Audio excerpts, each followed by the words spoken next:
Assalamualaikum warahmatullahi wabarakatuh. Selamat pagi.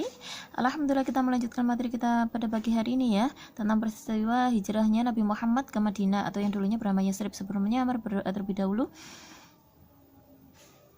Untuk materi kita pada pagi hari ini itu tentang hijrahnya Nabi Muhammad ke Madinah ya. Sebelum Nabi Muhammad SAW berhijrah itu diawali dengan beberapa para sahabat yang hijrah terlebih dahulu. Jadi beberapa sahabat itu sudah berhijrah dulu, kemudian Nabi Muhammad itu rencananya mau menyusul. Dan rencana hijrah ini sudah dipikirkan secara matang oleh Nabi Muhammad. Lah, ketika itu kaum musyrikin Mekah itu sudah mulai gusar mendengar berita kalau kaum muslimin Mekah itu banyak yang sudah meninggalkan Mekah menuju Madinah. Akhirnya apa?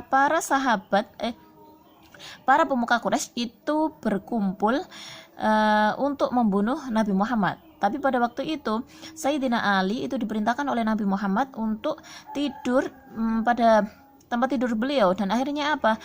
Para pemuka kafir Quraisy tersebut itu gagal untuk membunuh Nabi Muhammad.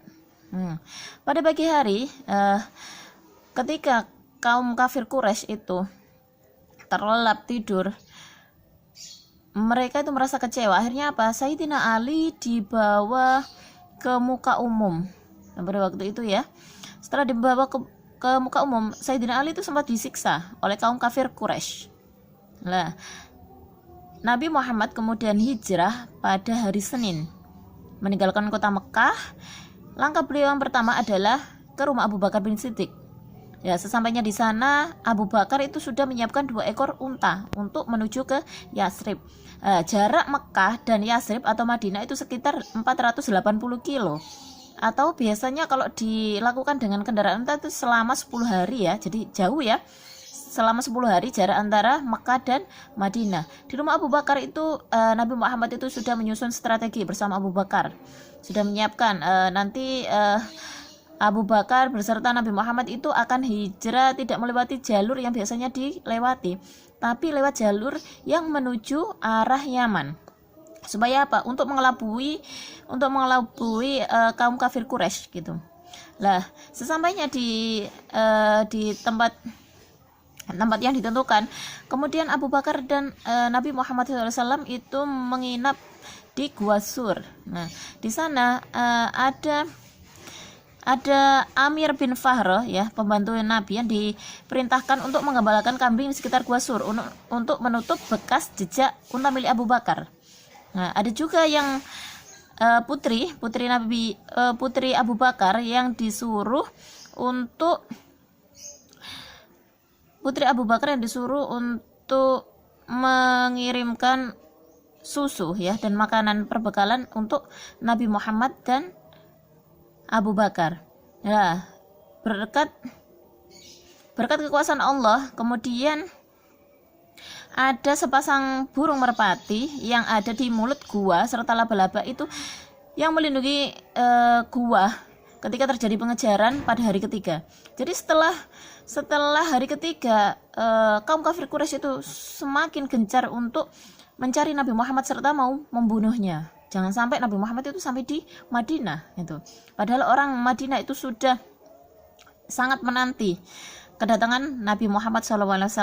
Bahkan orang kafir Quraisy itu mengadakan sayembara diumumkan di pasar Ukas dan di sekeliling Ka'bah bahwa siapa saja yang berhasil menangkap Nabi Muhammad SAW dalam keadaan hidup atau mati, ia mendapatkan hadiah 100 ekor unta. Banyak sekali ya, 100 ekor unta. Sehingga apa? Suraqah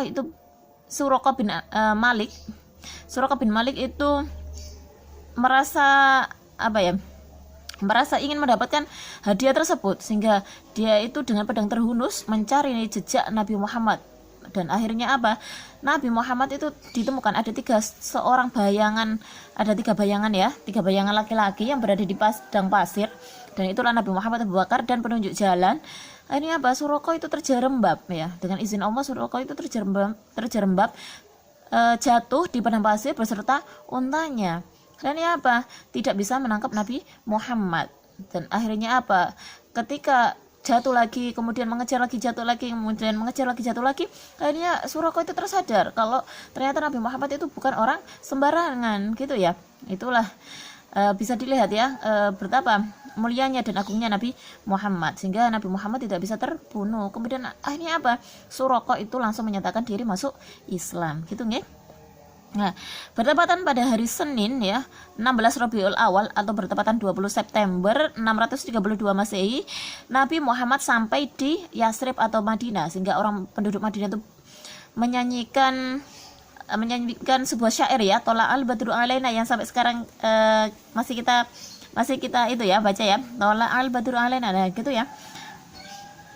Disambut dengan gendang rebana. Jadi penduduk Madinah itu sangat bersuka cita. Dan kemudian Rasulullah mengganti nama Yasrib, mengganti dengan apa? Madinatul Munawwarah, atau artinya kota yang bersinar. Jadi awalnya itu Yasrib, kemudian diganti dengan Madinatul Munawwarah. Diingat ya, jaraknya tadi, jarak antara Yasrib dan Mekah itu kan jauh ya, sekitar 10 hari perjalanan unta. Berhubung Nabi Muhammad itu sempat menginap di Gua Sur, akhirnya apa?